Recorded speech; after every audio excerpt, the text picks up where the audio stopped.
Hello, friends, and welcome back to the Intuition Activation Podcast. I'm your host, Jessica Rachel, a spiritual medium and intuitive coach, and I'm so excited that you're here to join me for this intuitive development journey. How is everybody doing, guys? It is a new month. We have made it through February, and we are now starting to slowly move our way through the energy of March.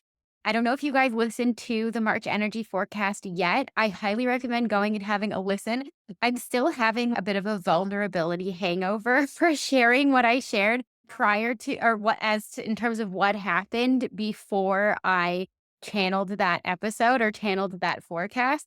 No update for you yet in terms of what has come through, but definitely, actually, I guess I do have an update, which is that it feels like it was very much in tune with what the energy forecast was about, which is healing and repair. And the thing that I'm noticing about the energy forecast is it's really starting to ring true as we get deeper and deeper into this month, that the theme of this month is healing your stuff. Because if there's old wounds or emotional baggage that you just keep sweeping under the rug, that you're like, I'm going to put a pin in that and work on it later, it's just going to come up for you this month. Like, it's just going to keep coming to the surface. And I encourage you this month to really just meet it, face it, deal with it, heal it, repair it, as the beautiful angel had said. And I promise you, you're going to feel so much lighter on the other side of it. And so, if anything, the healing, if you will, that the angels offered me became a huge catalyst for all of my old stuff coming up, and definitely a lot of emotions bubbling to the surface, memories and traumas and things that I hadn't thought about or dealt with in many years. And so just seeing that there are some things, some loose ends that needed to be tied up. And I have definitely been spending a lot of time in my journal this month or over the last few days, and just doing some automatic writing with my guides, and having them help me work through and heal any of the loose ends. That sometimes there are things that we think that we healed from our inner child, right? Childhood and then some, right? Things that stories that maybe aren't big for us now, but were a big deal for us when we were 5 or 6 or 10 or 14 or whatever it is. And sometimes our inner child just needs a little soothing, needs a little comfort. There's always new layers that kind of need to be looked at and healed. And when we're stepping into the next level, next version, highest, most aligned version of ourselves, we can't run into the new without bringing older versions of ourselves along. And if the older versions of ourselves are not healed, they act as resistance, they act as brakes for us. And so I'm going to encourage you that if old wounds are coming up for you this month, if you're feeling a lot of feelings and you're feeling really into your emotions and maybe getting triggered, maybe more than you typically do, get curious about it, lean into it, journal about it, and see if you can work through it. Because from at least the sense I'm getting is, if you can take this month to really do the deep work, to do the inner work, to do the shadow and the inner child work, it seems like perhaps that things are going to feel lighter, brighter, and easier in the month of April.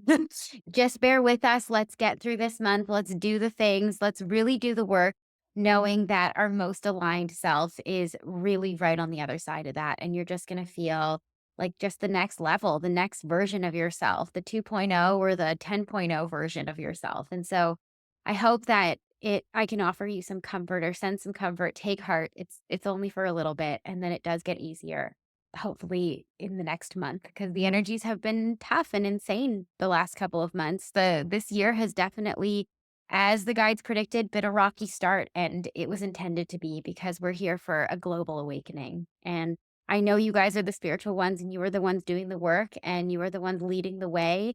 You are the light workers. You're the ones leading the way for the other people, and be the example. Do the work so that you can hold space for the people in your life that need it too.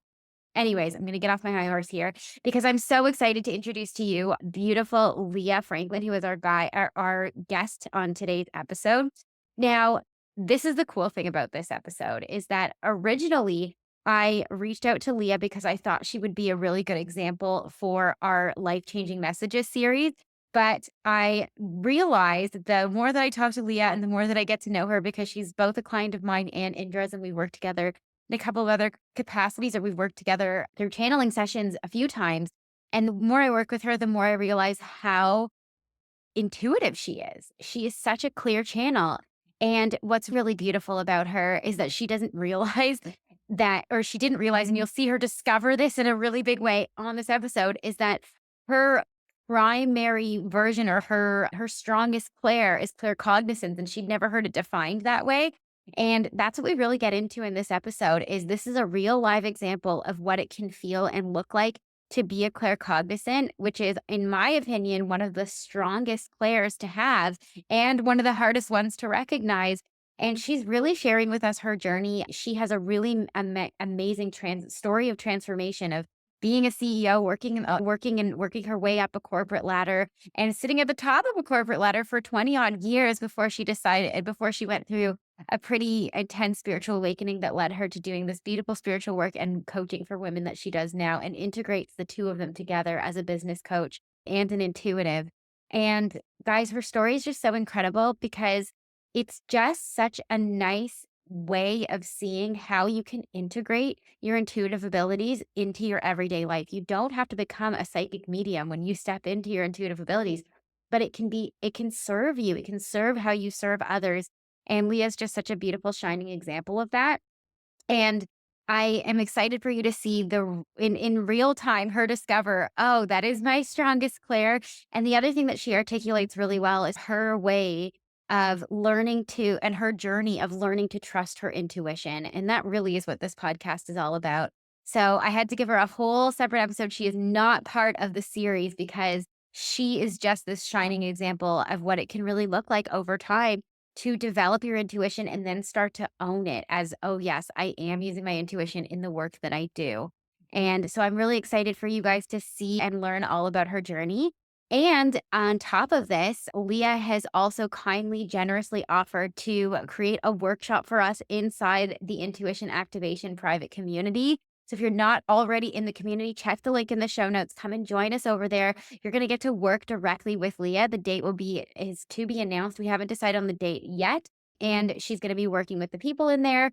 And it's going to be so fun. So if you want to come if you love what you're hearing today, you want to come meet Leah in person and get a perspective from someone who truly has embraced her claircognizance, especially if that's your strongest clair, because I would say that it's actually not mine. And so for people who do have this as their strongest clair, she may be a better guide for you than myself, which is why I'm so excited to bring her into the community to offer a workshop. So definitely head over to the link in the show notes. Join us in the Intuition Activation community. We have so many other guests coming in there, and there's just so much going on in the community. So definitely be sure to check that out. But otherwise, I'm so excited to introduce you guys to the beautiful Leah Franklin. Welcome, Leah, to the Intuition Activation podcast. I'm so excited that you're here with us. Thank you so much, Jessica. I've been so looking forward to it. Yeah. Oh my goodness. I'm so excited that you're here. And the reason that I really am so excited for you to be on this podcast is because, number one, I had put out a blast back, I think in December, asking people if they had a spiritual guidance session with me, what sort of played out when they listened to their spirit guide. And you definitely are somebody who really listened to the advice of your guides, and you went forth like and just made it happen. And so much magic has happened on the other side of that. But even more, what excites me even more about you specifically is that you channel, or at least in my view, you channel. And so much of that definitely came through in our session, but now you're sharing your channeling gifts with the rest of the world through your beautiful podcast. And I'm so excited for us to dive into all of the things, all of the channeling things, all the intuitive development things. But before we do any of that and talk about either our session, all of those things, I would love for you to just tell us a little bit about your story, because your story is so cool. So could you tell us, like, zoom all the way back to kind of childhood, where you grew up, all of the things, and what led you to what you're doing now? So maybe actually start there. Start with what you're doing now and then rewind for us.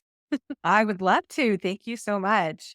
So, what I'm doing now is I have a business called Lead Loving Life, and I am an intuitive and I am a women's empowerment coach slash consultant slash mentor. So, I work with women, I use my intuition, and I use my coaching skills.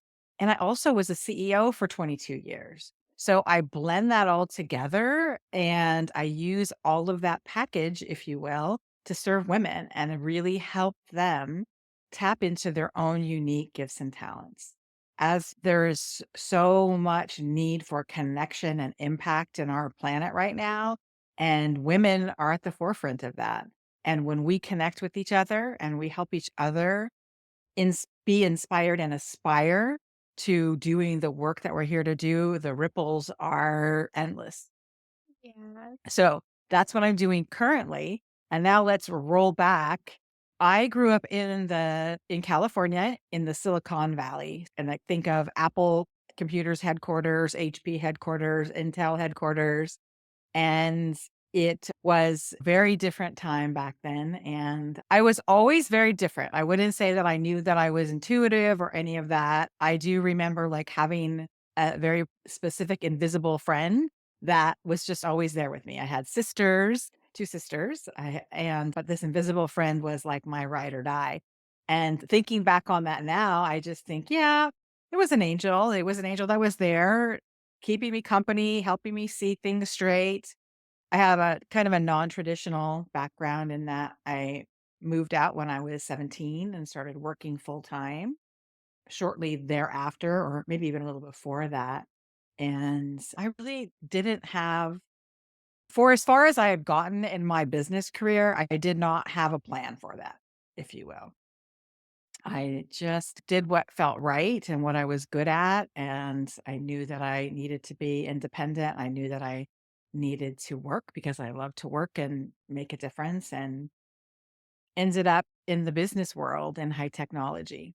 And I think of Apple Computers headquarters, HP headquarters, Intel headquarters, and it was, very different time back then. And I was always very different. I wouldn't say that I knew that I was intuitive or any of that. I do remember, like, having a very specific invisible friend that was just always there with me. I had sisters, 2 sisters, but this invisible friend was like my ride or die.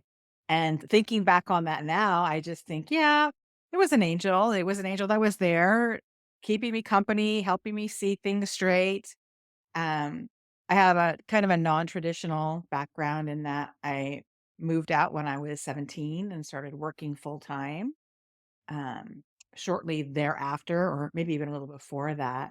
And I really didn't have, for as far as I had gotten in my business career, I did not have a plan for that, if you will.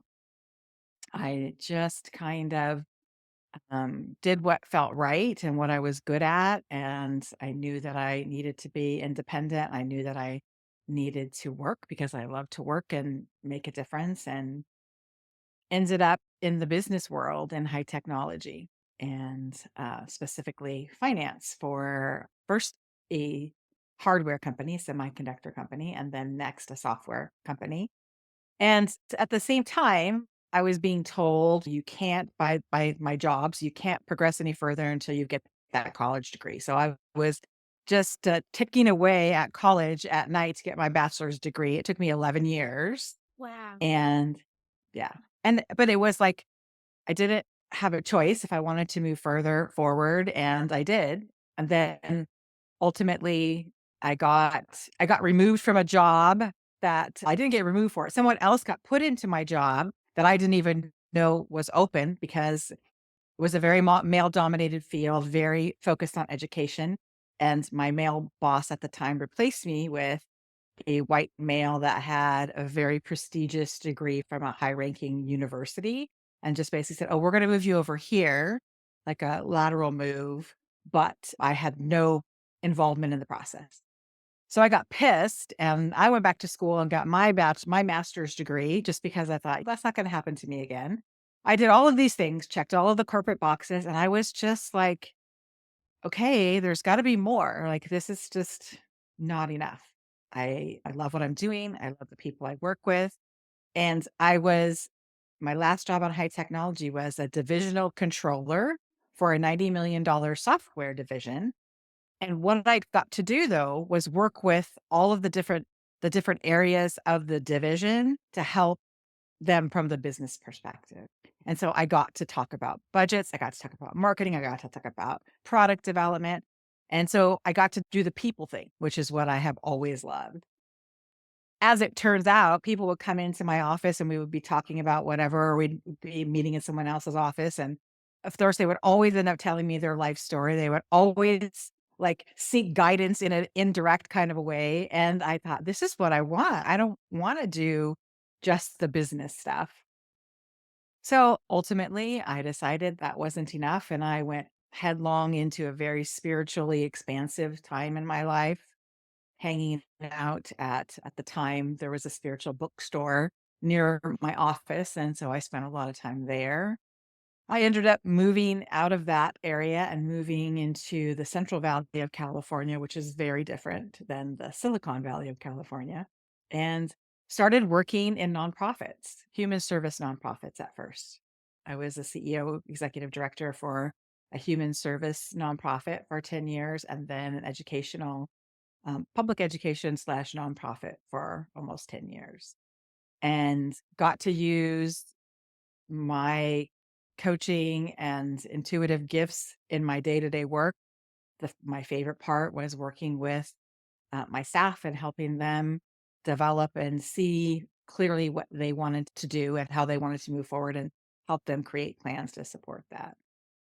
And then after running the school system during COVID, it just about killed me. It was 24/7, 365 days. And people think I'm being dramatic, but I am not. Like it was to the point where I just couldn't do it anymore. And I knew that it was time to make a change. And 2.5 years ago, I left and took some time off and started doing some business consulting, which I still do, in addition to my work with women and intuitive work.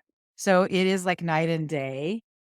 I feel like I have moved from a robotic, like automated, numb way of living because really that's what you have to do. Like, it's just get up and, deal with all the things. And I'm a single mom. Like I said before, I shared with you earlier, she's in college now. She's graduating this year from college. But all during that time, I was a single mom for most of that. So that was my joy all of the time. That was my joy, was just being mama to her and doing all of the things and sports and all of the things that she wanted to do. And so now I'm relearning, and I always will be relearning. Oh yeah, okay, wait, I don't have to like worry about that so much. So anyway, that's where I am now. And I just started my own podcast. The trailer came out in December, and then my first episodes came out in January. Yeah. That's where we are. Yeah. And this is such a crazy, beautiful story. And I love it because there's this underlying like truth that keeps coming through. And I'm curious about this for you because you're saying that all throughout when you were working with people, you were using your intuition, but did you recognize that? Were you actually in your own mind recognizing that there was intuitive kind of advice coming through you? Or was there a moment that there was an aha moment that, oh, I'm channeling? Or is it only something you recognize later? I think, like, all of it, right? Like, think there would be moments when I would think, "Wow, where did that come from?" But I was so in the moment and so present with whoever I was with that I didn't really process it or think about it. But I also knew that I was intuitive. Like, I heard things, I heard guidance myself in a way that helped me make decisions and move forward with the changes that I've made in my life, and there have been many. And so I don't really know. I can't say that, yep, I knew. I would say, yeah, I had indications. And I know that oftentimes I felt like, wow, that was really good. That didn't come just from me. Or where did that come from? And now looking back after being told for years by various healers and different psychics and different people of different modalities of service, telling me, "Oh yeah, you're a channel, you're a guide, you're this, you're that." I'm going, okay, so that makes a lot more sense now than it did, say, 10 years ago. Yeah. So was there a particular come out of the spiritual closet moment for you where you went, okay, actually, I am intuitive and this is what I'm doing? What did that look like for you? I think it started over time. I love the Enneagram, and I went to an Enneagram training. It was after COVID, so maybe 2022 or something. And one of the facilitators said, "Hey, you're intuitive. I need your help. Can you help with the class?" And I'm like, okay. And so basically what I did is he was bringing through messages because he was also a channel, and he used the Enneagram as the framework, which was really powerful, he and his, partner. And so I would get intuitive hits, and then I would be able to interject those into the conversation and then provide support after their session if the participants wanted it, which most did. And so that was really fun. But then I thought, "Oh my gosh, I need to do something different," but then I came right back home and got into the whole single momming robotics situation, and so I lost that deep connection and that thread. And then I had heard you on Julia's podcast last spring, I think, and I reached out to schedule a session with you, and you were on maternity leave. So I had a session with Indra. Oh, yeah. I forgot about that. Yeah. Yeah. So I had a schedule with Indra in June, and she's, "Oh my God, these God, they won't stop talking. Like, you need to come out. You need to do something with your channeling. You're a channel. You could be doing this, what I'm doing." And I said, "Yeah, I know." She's, "Well, why aren't you then?" And I just told her, I said, "I'm terrified to come out of the closet. I've been like this business professional for 22 years as a CEO, plus 10 or 12 years before that. And so it's like all of a sudden I'm just going to pop up and say, okay, I'm a channel now. I'm intuitive. And I have been the whole time." And so I was just like flabbergasted. I just couldn't think about how to do it. Although, like, I knew I had to. I knew that was what was next for me. I felt it so deeply in my DNA. And so she said, "Yeah," she just verified a lot of things that I already knew. There's a book, there's this, there's that. And she goes, and I said, "Yeah, I've been having this feeling that I need to start a podcast." And she's, "Yes, yes, you need to start a podcast." And I said, "I know it's like out of the order of things in the coaching business world and all of that. Like, you don't do that so early and whatever. And I feel like I need to do the video too, because they're telling me there's something about the energy and the video." And she's, "Yes." And she goes, "It's something about angels." And I don't know. She goes, "Yeah, Leah, that's absolutely what you need to do." And so I get off the call, and I'm obviously like floating high just from all of the energy between our two sets of guides. And so I'm thinking, "Oh, wow, podcast. Oh my gosh, I don't know if I'm ready for that." And so I walk out of my office into the other room, and there's a song by the Black Crows called "She Talks to Angels." And the lyric just came into my head as clear as can be. "She talks to angels." And I'm like, "Okay, I hear you." I literally like stood in my living room and went, "Okay, I hear you." And So that's the name of your podcast. that's the name of my podcast. Yes, yes. I changed it a little bit and put a two in it instead of the words two. So "She Talks to Angels" in the title. And then I'm like, "Oh my gosh." At that moment, I didn't know, like, it was gonna be the name of my business. I went and bought the domain name, and all of the things. I didn't quite know how to move forward with it. And then I was like, how energetically, like, you're there, and then all of a sudden you contract a little bit backwards, right? You're the expansion, contraction. Yeah. And so I thought, we'll see what happens. I had already signed up for Julia's group, her program, where we got a reading with you. And I had my reading with you. And the big hang up for me, like I shared with you earlier too, is was the technology. And like, you had a solution in that call. I reached out to to Sonia, who does both of our podcasts, Yeah. had an appointment, and she started working with me, and I had my trailer recorded and dropped in December. That's amazing. It's amazing. And this is actually something that I really want to highlight here because it's one of those things where our spirit guides, not only do they tell us, like, this is your purpose, this is your mission, here's the name of your podcast, go watch it, here's what it's about. But any resistance that we can come up with, they're like, we got this, right? And they like put the solution into your lap so that you have no choice. They literally pave the path for you so that you can have no more excuses but to fulfill your purpose, if you will. 100%. And that's what I said when you told me that. I'm like, "Oh my gosh, that's exactly what I need." You explained how you work with her, and I'm like, "That's it." And I literally emailed her probably the next day, set up a call with her the next week, and then we just have been moving forward ever since. And it's amazing because I never would have done that otherwise. I know that I could have done it, but it would have taken me forever and so many hours of frustration. And technology is not my natural gift, and it is hers. She does a fabulous job. And so it was when you told me that and it all just flowed, I'm like, thank you. Yeah, thank you so Yes. Yeah. much. Yeah. And I love this so much. And so let's talk a little bit about sort of the session that we had together. Was there anything besides the advice about the podcast? Or was there anything that really struck you or that kind of felt like a big aha moment or something that kind of just felt so true to you that maybe was a catalyst for change for you to finally take the leap or do the thing and say, this is who I am and this is what I'm going to do? Yes, and it's funny because I didn't in preparation for today, I did not go back and listen to our podcast. So I just came in cold, but as soon as you started saying that, what really did it for me was you told me that I'm channeling not only for the people that I work with or talk to or myself, but for the collective.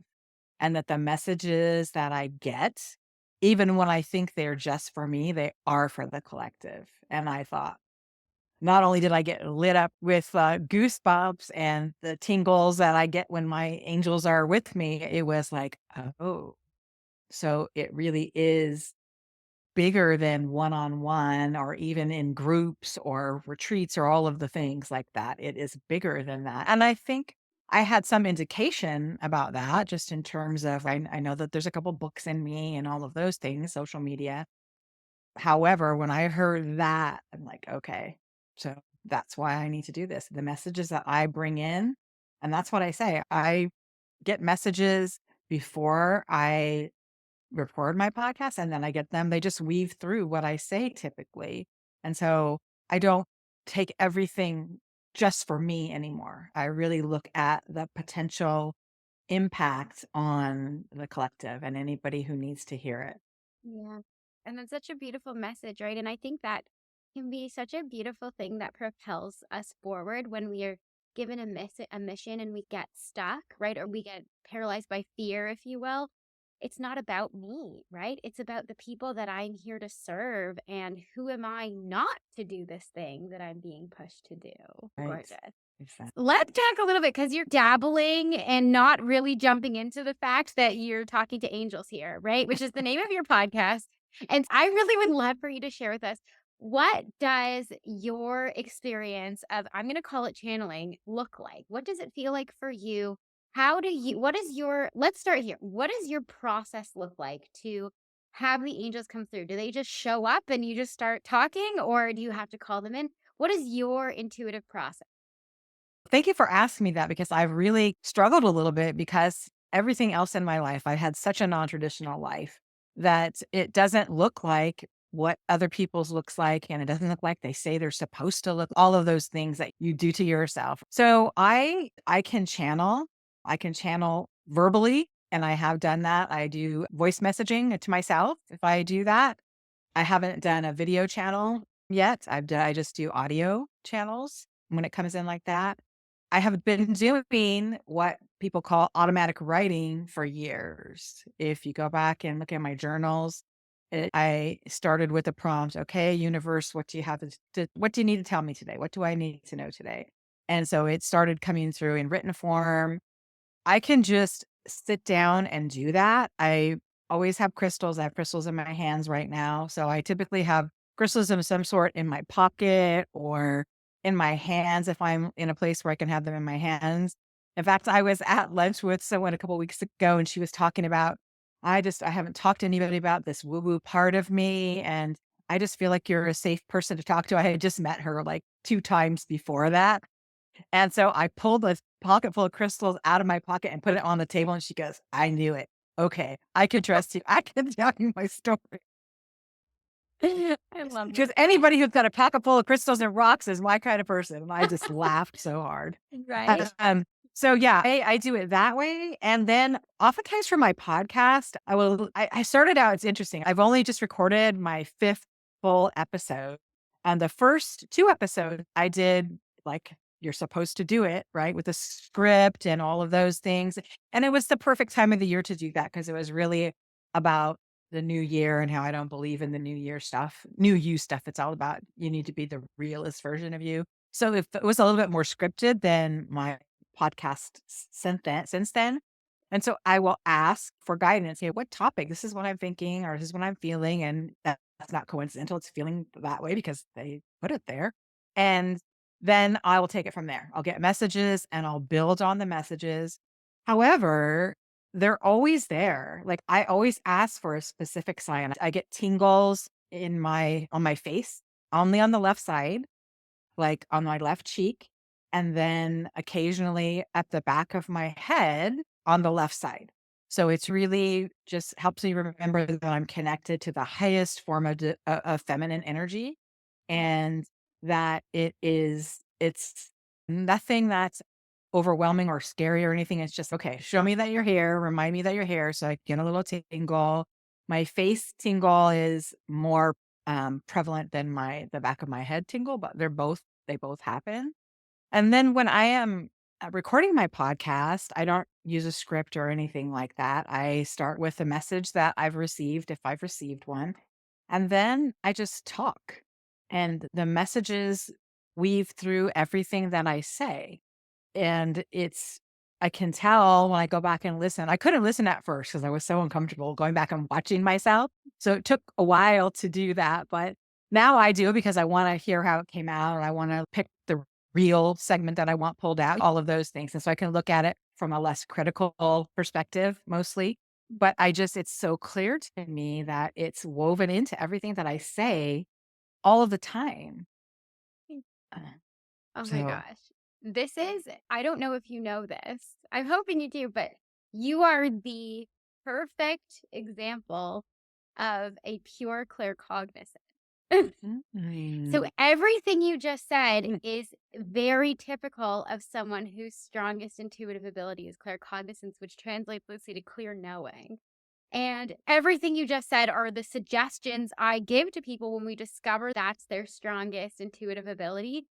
I push them towards automatic writing or just start talking because it will come through you.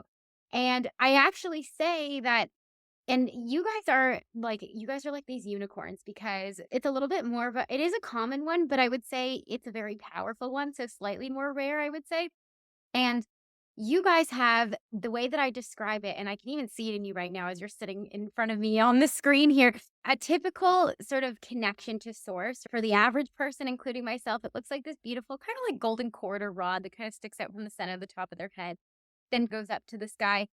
Yours and every claircognizant I've ever met, you guys have these humongous funnels. It just looks like a funnel of white light sticking out of your head because there's just that much information dropping into you at all times. wow. And then it's so much that all you can do is let it come out of your mouth. Like it has to come through you. It needs to constantly come through. And the only way to get that energy flowing through you is by starting the movement of it, by starting to speak or starting to write. If you're sitting there in silent meditation and trying to call it in and wait for a vision or whatever, it's stagnant energy and it doesn't come, right? For you guys, you have to start the flow and then it comes through. Would you say that's how it feels for you? Wow. Yeah, I'm just getting teary at that because I no, I didn't take your "What Claire are you" quiz. So, but I because I do. I hear things, I see things. Like I was doing when I used to read cards, just read oracle cards as a vehicle. I did that for years. And then about after my call with Indra, I think I called up my friends that I read for. I said, "Hey, I want to try something. Come over. I want to read without the cards."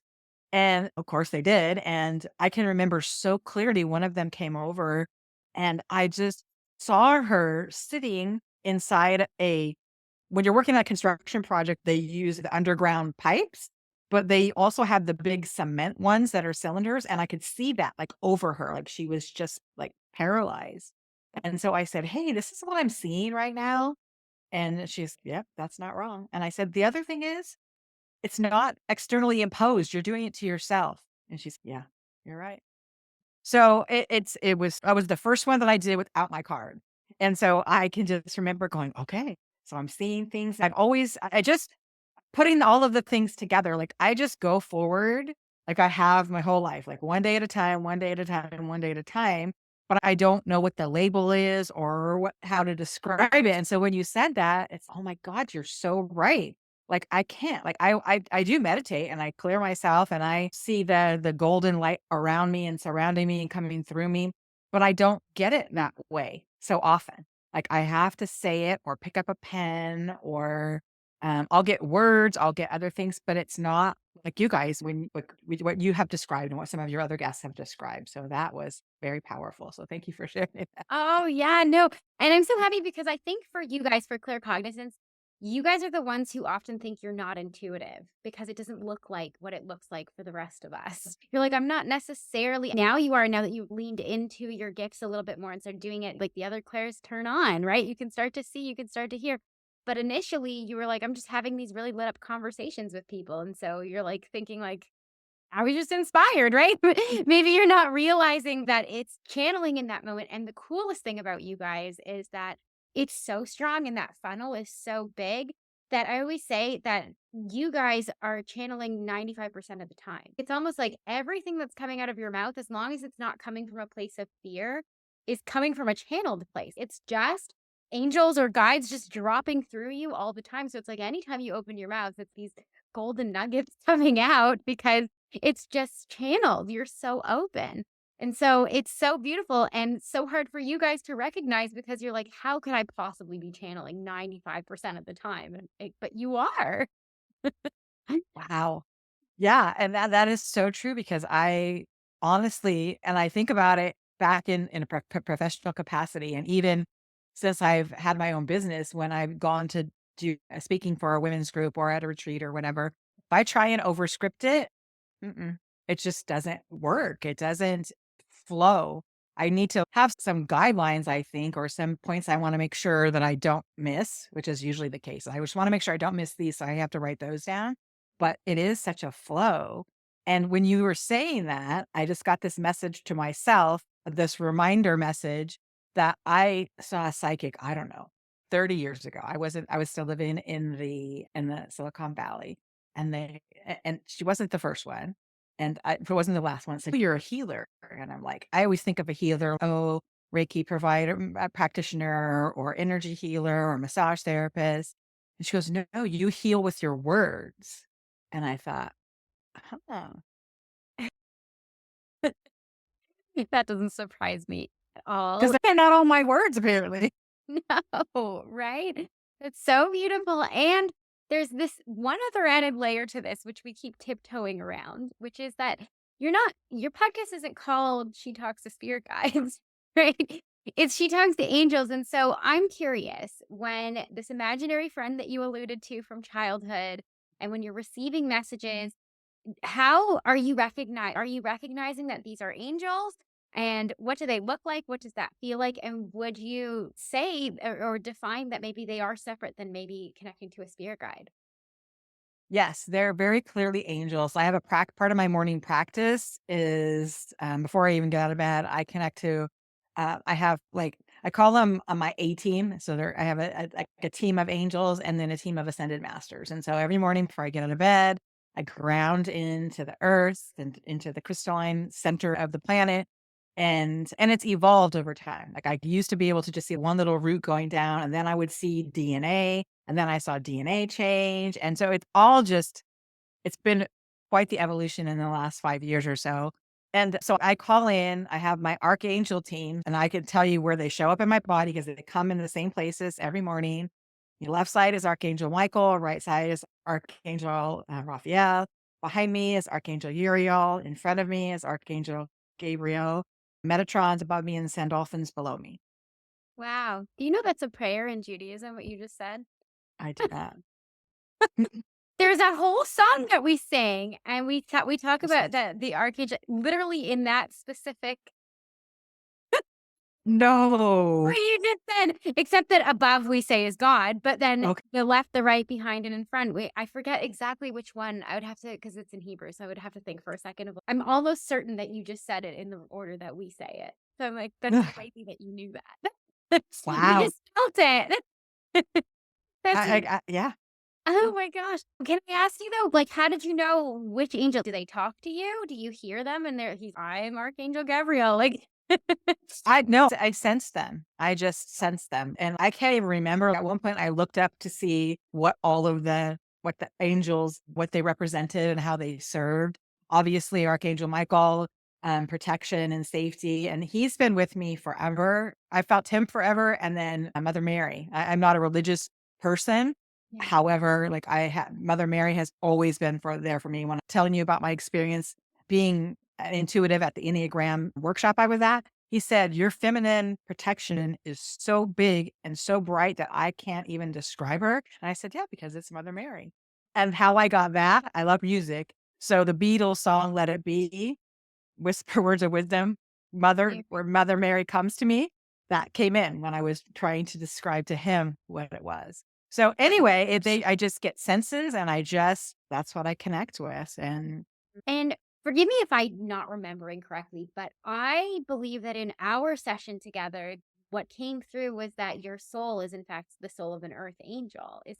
Am I remembering incorrectly? don't remember. I don't remember those exact words. All I remember that we talked about, and we were talking about before we started recording, is like when I call in my people, when I'm working with someone or when I'm doing podcasts or whatever, it's my A team, my angels and my ascended masters, but then I think about it like a stadium. I feel like I have a stadium full of angels, like all up in the upper tiers of the stadium. That's what it feels like, that there are so many. And Mm. I don't know anything more than that. I don't know like their names or what they're there for, but I just feel them there supporting me and surrounding me and Yeah. being there. That's gonna be my ultimate guess then. I'm gonna say if we were to connect and we did call in all of our guides and angels before we started this recording. And so I'm gonna say that this is a little bit more than just a guess, but there's definitely something about your soul that probably feels a little bit more connected to the angelic realm than maybe some of the lower planes, right? The astral plane or the causal plane. There's just something that, and I see this with a lot of earth angels is that they work with the angels. Like, the angels are working with you. They, like, sent you down and you're doing their work, right? And they're just channeling through you and around you and connecting to you all the time. And so I think that perhaps maybe your soul has had some previous experiences in the angelic realm, maybe prior to being incarnated as Leah here on the planet. So that's like, Yeah, um, no, that would not surprise me a bit. yeah, it makes sense. I met a few of you, so I think that's the case because, and I can clearly say, as someone who does this for a living, I definitely deeply resonate with connecting with angels and spirit guides. But I know for a fact that I am not an earth angel because I don't feel angels around me in the same way that I see it around you. I just don't feel that the archangels are not coming down and working with me unless I'm directly calling them in, right? Um, that's a very different experience. I definitely feel like perhaps that my mission is very much within the spirit guide realm, and very jealous of you guys who get to live in this angelic place all the time. It must be so beautiful all the time. It is, and then, but it's not always like that, right? I think, and this is something that I have been struggling with lately, is that's where I wanna be all the time. I wanna be there all the time, and real life oftentimes doesn't allow me to be there because there are things that have to be taken care of on this earth plane, and there are bills to pay, there's groceries to buy, all of the chop wood, carry water kinds of things, Yeah. and the human part, even though I know that I'm safe and I know that I'm protected and I'm not alone, the human part of it can be difficult. And the last few weeks have been particularly difficult just in the human body part of it. So I strive to find a way to do both.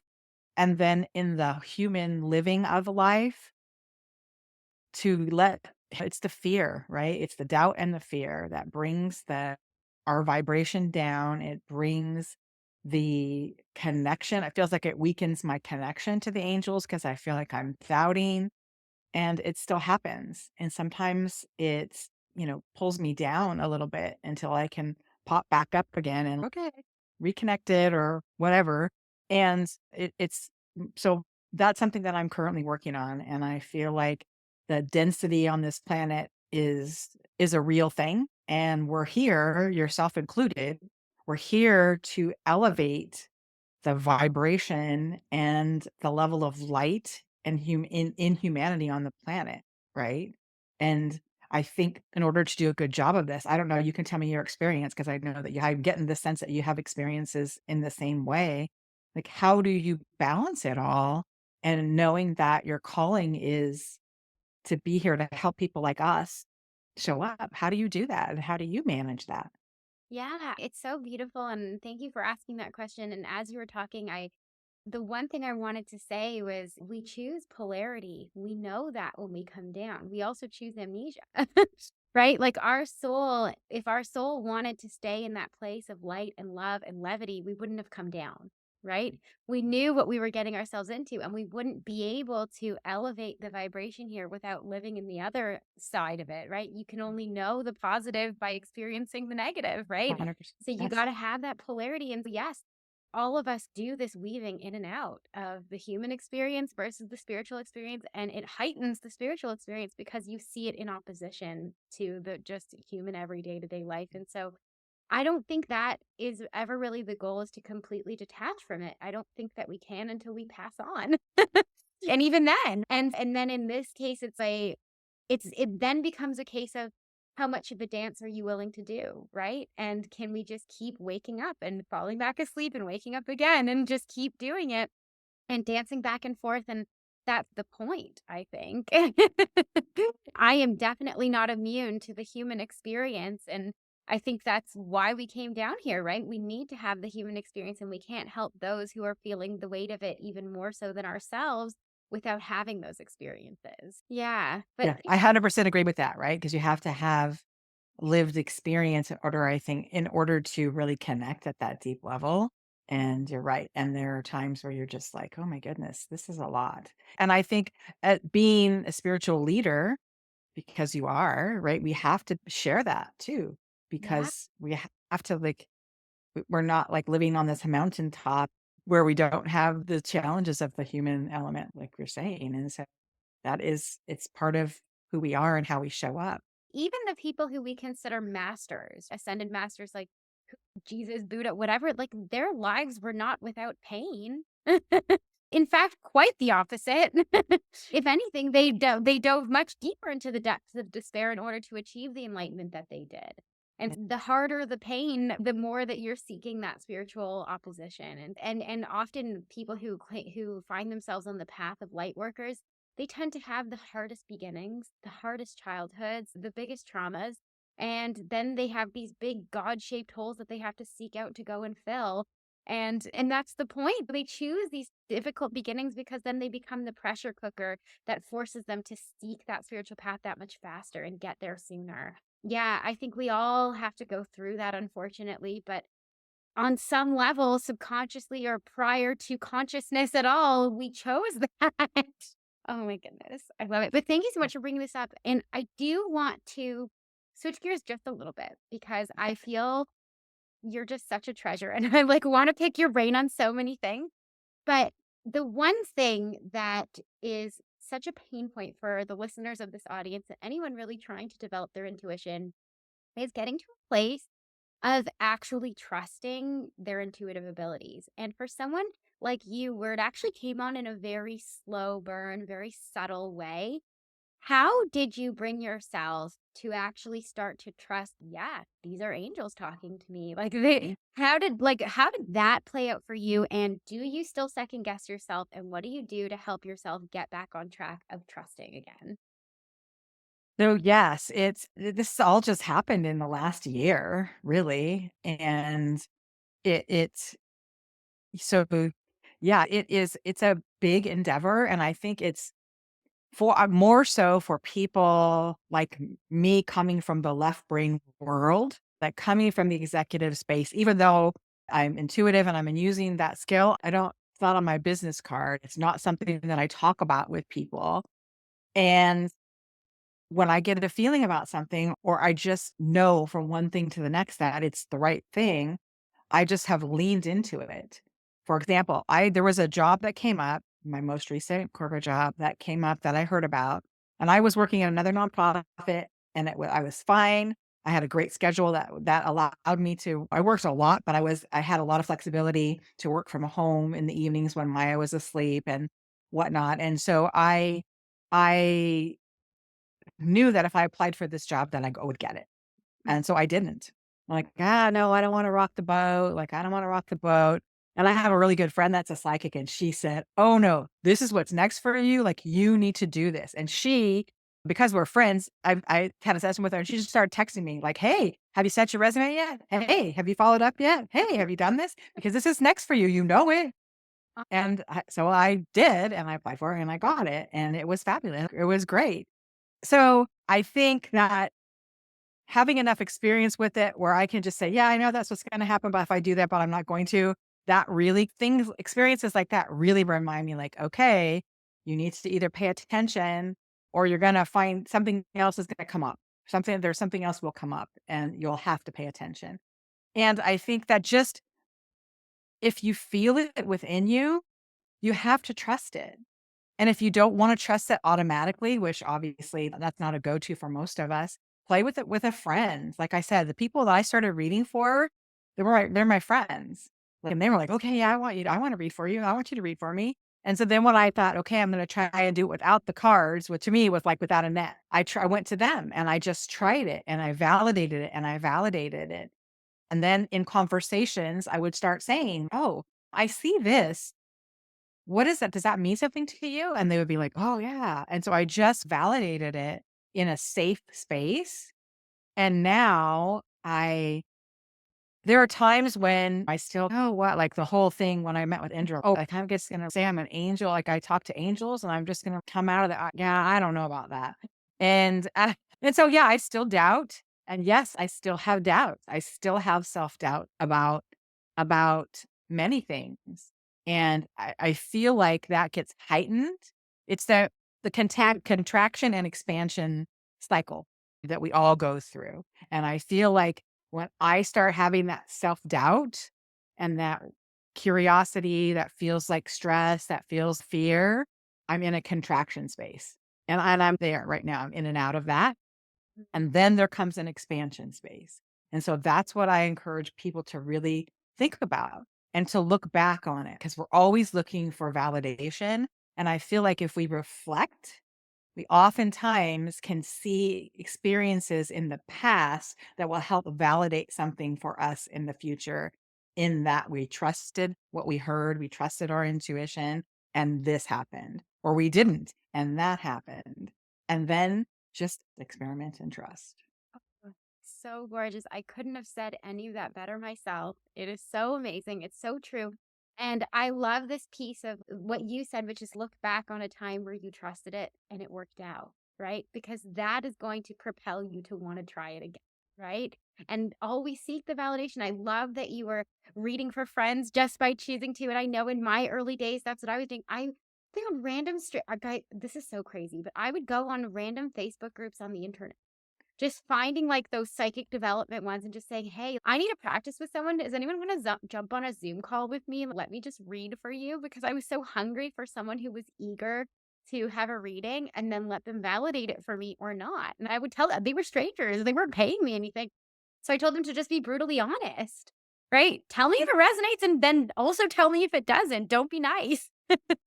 And that's the way you do it. And the more and more that you just throw it out there and let them show you, like, hey, actually, you're really on track here, the more you learn to trust what it feels like for you. So I really appreciate that perspective. It's really beautiful. And I also want to underline here that even for a seasoned, if you want to call me that, a seasoned, Mhm. the self doubt never goes away. It never goes away. You just learn to dance with it. You do. And I'm even in a session, I channeled for a client this morning, right? And a message comes through and I'm like, do I really say this? Should I? Do I say, and I'll just, and then you push yourself 3 seconds of courage, say it anyway. What does this mean for you? Does it mean anything? And then they fill it in, right? They fill in how it makes sense. And you're like, oh, phew, okay. So it never goes away. And so if you're waiting for the moment where you're going to feel 100 or 1,000% confident in your intuitive abilities, it's never going to come. So get over it and just trust it anyway. I love those words of wisdom. And I think that newbies like me in this world to seasoned professionals need to hear that because especially because we are unique in what we do. And like I said, even on our conversation before we started recording, it made me feel like, okay, I struggle with never having done things the same way as anybody else. And now this, and I don't do that the same way that most people do. And so just knowing that and having the conversation about it is just so powerful in that it is an evolution and that we are all unique. And yes, there are similarities in who we are as humans and who we are as channels and who we are as spiritual beings. But that doesn't mean that they're all exactly the same. There's no like little list that we check off and say, oh, she sees things, check. Oh, she hears things, check. And this is how it's going to be. That's not the way that this works. It's not the way that life works. And I love that you validate that for us and that you provide your clients and the people that you're working with and training with in that way because it's so empowering. And that's what we all need at the end of the day.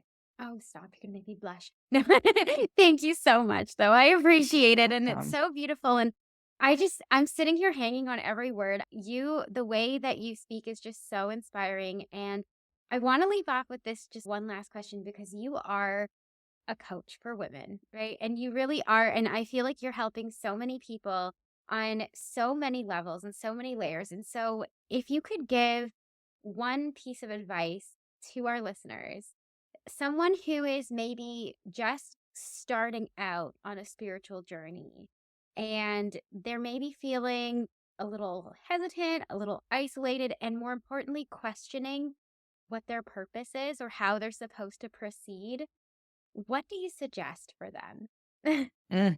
Oh, I love that question so much because I can just remember exactly how that feels. And I love working with women that are in that spot. That is like the most magical spot to Yeah. start with. And the first thing that I say is trust the process, trust yourself and don't walk away from it because you'll get called back, you'll get pulled back. The old saying, especially in the spiritual realm, first you get like a little tap on the back, and then you get like a shot, and then it's a two by four to your face if you don't eventually listen, right? Because if you're feeling it for a reason. I truly believe this that we come to do this work, whatever this work is for each of us on this planet at this time for a reason. And it's not coincidental and it's not like just an afterthought. It is the reason that you are here. It may not have come up for you in the past because it wasn't time. You weren't ready, you weren't physically ready, you weren't emotionally ready. And I'm not saying you have to be in a perfect space for all that because you don't. But there is a time and I think that we feel it, especially women. We feel it when the time is coming for us to start looking into those things. So I encourage people to look at different elements of spirituality. Go to a bookstore, go to a metaphysical bookstore, or even better if you have one where you live, and look at books and touch them. Let yourself be drawn into it. Like you don't, it's not the same on Amazon or on a website. You have to go into the physical space where books are even if it's a library, if you have a good library that has those kinds of resources, and you don't have to buy anything if you don't want to. However, if you go in there, you're going to be attracted to certain books, and that will give you an idea of where to start down a path. And it doesn't mean it'll be the only path because it won't be, but it'll give you a place to start. You could even sit in a bookstore and read the book. You can sit there and take notes. I've done that. I did that for years. Back in the day, they encouraged that, right? They had those big comfy chairs and whatnot. And so you can explore things that really light you up and satisfy that craving and then talk to people. It is it is something that's so important to feel validated and seen and like you did for me today with the claircognizance, I didn't have the words for it. I didn't know what, and it landed so powerfully in me. And I just love it. It's like another up leveling. And people, we do that for each other. So find a forum, find an Instagram a follower, a feed that you would like to follow, DM people. I'm always there for people that want to DM me. I will absolutely get back to you. I typically on my podcast, I drop my email and my Instagram handle. So if people want to reach out, I'm there for that. I'm sure you are too. I know you are in your Instagrams, DMs all the time because we talk there. And then I think that just put it out there. Hey, I'm looking for a community. I'm looking for someone to talk to. And then go about your business. Go to your yoga class if you do your yoga. I often go to local coffee shops to work because I get out of my home office as I need to get some energy elsewhere. And people come and go and they connect with you and listen. Listen to people, listen to songs. I'm telling you, the songs for me are where it's at. Listen to podcasts, listen to words that come to you, a passage in a book or in an article that you're reading, just be open to receive and you will receive. Ugh, I love it so much and it's so beautiful. And I agree. Follow all the clues. They're always being thrown your way. You just have to have your eyes wide open and pay attention to them. When the clue comes, when the music lyric comes, or the passage from the book, or the thing that your physical body feels drawn toward, if it lights you up, it's for you, right? Don't second guess it. Just lean into it and just dive in. If it feels good, it's because it's for you. And I just love that so much. Leah, this has been so beautiful. Thank you so much for all of your beautiful words of wisdom and for sharing your story. Can you please share with our listeners where they can find you if they want to chat with you more? Yes, absolutely. I am on Instagram and TikTok, newly on TikTok at Lead Loving Life. I haven't mastered that one yet by a long shot, but I've been encouraged to do it. So that's what I'm doing at Lead Loving Life, Instagram and TikTok. My podcast is called She Talks to Number Two Angels.